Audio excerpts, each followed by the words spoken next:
서울 평균 경유 가격이 무려 2,000원 선이 됐어요. 와.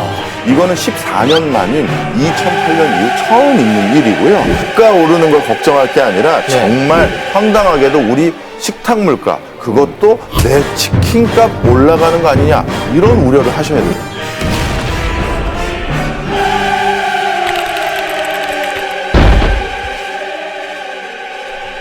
네, 러시아가 우크라이나를 침공해 전쟁을 시작한 지 한 달째 접어들고 있습니다. 전쟁 여파로 국제 유가가 치솟으면서 세계 경제 경고등이 켜졌는데요. 우리 경제에는 또 어떤 영향을 미치게 될까요? 네, 맞춤형 강의를 해주실 분이 나와 계시죠. 박정호 교수님, 대단히 오랜만입니다. 어서 오십시오. 예, 안녕하세요. 아, 경제 클래스 정말 오랜만입니다. 예, 아니 아무리 선거철이라고 해도 그렇지 이렇게 경제 공부를 등한시하셔야. 죄송합니다. 네. 요즘 그 주유소 가격이 겁난다는 분들이 많고, 저도 그렇고요. 근데 휘발유가뿐만 아니라 이 경유도 엄청나게 많이 올라가고 있어요. 네, 맞습니다. 요즘 서울의 일부 주유소에서는 세상의 경유값이 휘발유 가격보다 더 높아진 곳들도 생겨난 상태입니다. 네. 그래서 일각에서는 뛰는 휘발유 가격 위에 나는 경유 가격이 있다라는 말이 나올 정도로 진짜 경유 가격이 고공행진을 하고 있는데요. 예. 이러한 경유 가격은 지난 15일 기준으로 서울 평균 경유 가격이 무려 평균이 2,000원 선이 됐어요. 이거는 14년 만인 2008년 이후 처음 있는 일이고요. 이건 지난달 말 기준으로는 350원이 급증한 이런 상황입니다.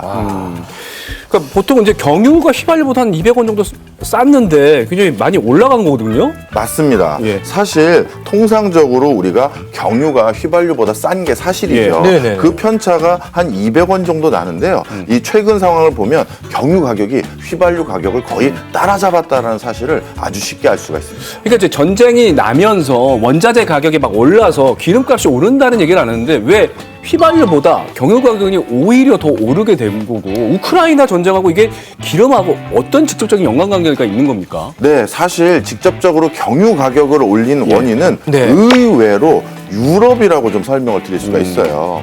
유럽은 통상적으로 디젤 자동차를 많이 씁니다. 그렇죠. 그런데 이 디젤 자동차를 많이 쓰는 유럽이요, 어떤 연쇄적인 작용을 일으키냐면 네. 유럽에서 이렇게 디젤 자동차를 많이 쓰는데 이 러시아 우크라이나 전쟁이 일어나기 전에 어떤 일이 있었냐면 코로나19가 있었잖아요. 그렇죠. 예. 그러다 보니까 많은 사람들이 5개 활동을 줄이게 됐고 디젤 자동차를 잘 안 쓰니까 유럽의 정유 회사들이 쉽게 얘기해서 디젤, 그러니까 경유의 재고를 덜 확보해 놓은 겁니다. 그런 과정에서 갑자기 코로나 풀리면서 경유 관련한 여러 수요가 늘어나게 됐고, 네. 이 때문에 유럽은 재고 물량이 최근 5년 들어서 가장 아래로 떨어진 수준까지 와 있고요. 예. 그런데 여기서 한 가지가 더 있는데, 그러면 유럽은 그동안 경유를 어디서 수급받았느냐 네. 했었을 때 러시아와 우크라이나에서 수급받았던 비율이 그동안 20에서 50% 가까이 됐어요. 그러니 당연히 유럽의 경유가 모자른 상태가 됐고요. 예. 거기다 하나가 더 있습니다. 러시아와 우크라이나가 지금 전쟁하는데 사용하고 있는 군수 기기들, 바로 탱크, 예. 장갑차, 군수용 트럭들 다 무슨 엔진이에요? 아, 디젤 디젤 엔진이죠. 그래요? 휘발유가 아니었어요? 휘발유가 아닙니다.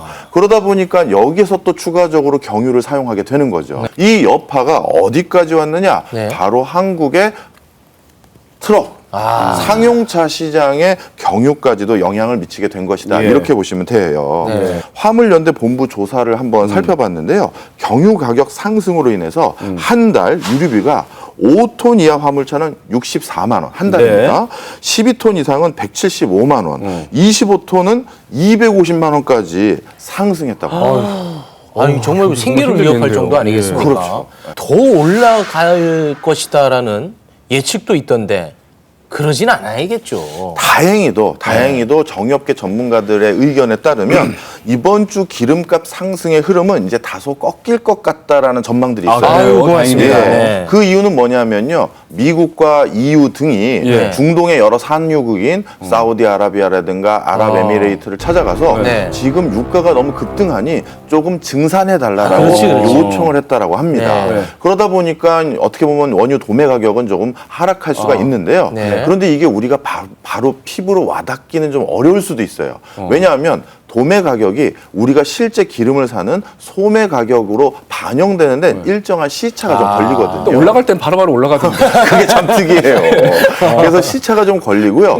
그런 과정에서 혹여나 러시아와 우크라이나 전쟁 사태가 장기화되는 분위기로 바뀌면 다시 이 유가는 올라가는 게 아닌가 이런 또 걱정도 되긴 됩니다. 아직까지 전망하기는 좀 쉽지가 않겠네요. 그렇죠. 근데 이제 우크라이나 사태 초반에 주식시장이 크게 흔들리면서 폭락하기도 했는데 신기하게 정유 관련 주식은 많이 오르지 않았습니까? 근데 상식적으로 기름값이 오르면 정유사도 기름을 비싸게 사와야 돼서 마진이 많이 남지 않을 것 같은데 어떻게 정유사 관련 주식이 주식은 알 수가 없어요. 예, 좀 설명을 드리겠습니다.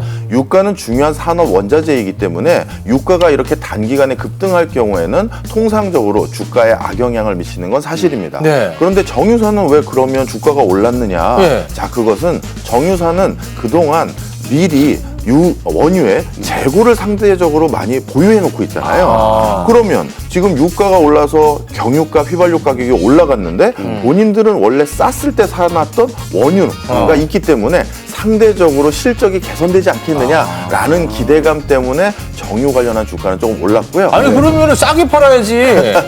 올라갈 때 빨리 올라간다고 그랬잖아요. 아니, 그걸 왜 나한테 따지세요? 우크라이나 사태가 우리 경제에 미치는 영향이 생각보다 굉장히 큰데 또 어떤 것들에 영향을 끼칠까요? 사실 더 충격적인 건 아직 말씀도 안 드렸어요. 더 남았어요? 예. 살살합시다, 그거. 불안한데. 너무 많이 올라가고 있는데. 네. 유가 오르는 걸 걱정할 게 아니라 정말 황당하게도 우리 식탁 물가 그것도 내 치킨값 올라가는 거 아니냐 이런 우려를 하셔야 됩니다. 이거는 왜 전혀 생뚱맞은데요? 이것도 좀 설명을 하나하나 좀 드려야겠네요. 자, 러시아와 우크라이나는 세계적인 곡물 수출 국가입니다. 네. 그래서 특히 우크라이나는 유럽의 빵 공장이라는 예칭을 가지고 있는데요. 네. 그것은 왜 그러냐 하면 바로 러시아와 우크라이나가 쉽게 말씀드리면 전 세계에서 밀을 가장 많이 생산하는 국가들에 해당됩니다. 3분의 1이 거기서 생산이 되는 거죠. 전 세계 3분의 1이요? 전 세계 3분의 1이요. 아니, 근데 두 나라를 왜 이렇게 만드는 게 많아요? 그러니까요. 대단하네. 그리고 해바라기 씨유의 수출 시장에서 예. 우크라이나가 차지하는 비중이 52%. 식용유도 여기서 다 원자재가 나는 거네요. 그렇죠. 우크라이나가요? 그렇습니다. 그러니 이 두 국가에서 이렇게 밀과 해바라기 씨유의 절대적인 비중을 차지하고 있고 이것뿐만 아니라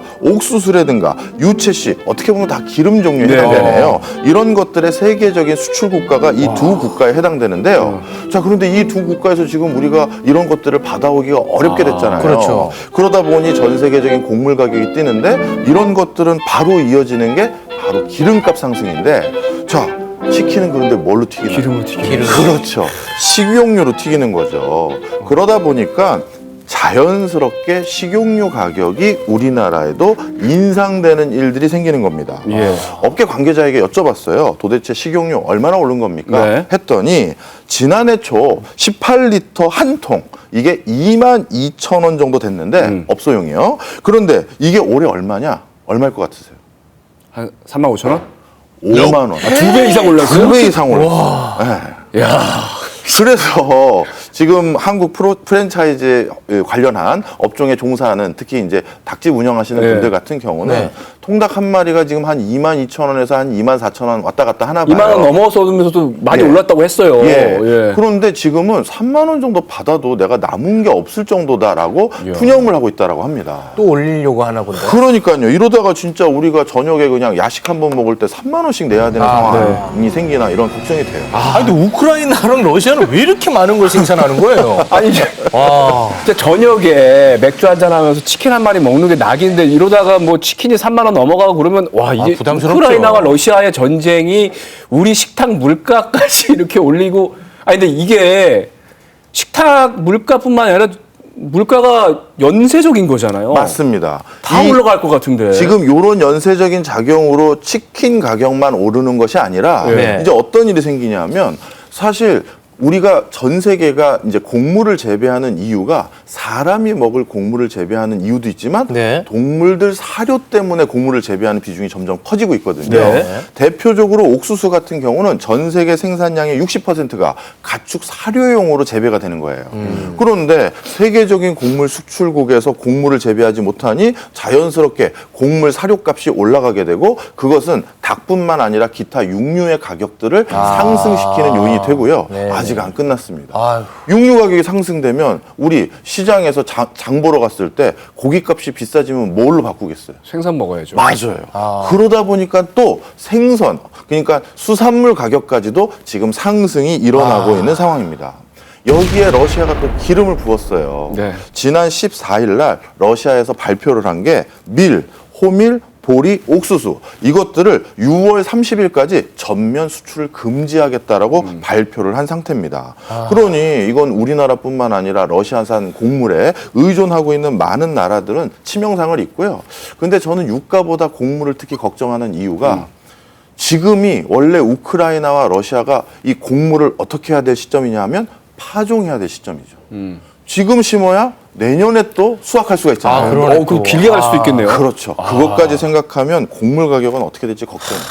어떻게 해결해야 되는지 짧게 좀 부탁드리겠습니다. 산업의 전반적인 원자재 확보, 그것을 제대로 해서 물가가 지속적으로 오르는 걸 막는데 우리가 관심을 둬야 될 것 같습니다. 알겠습니다.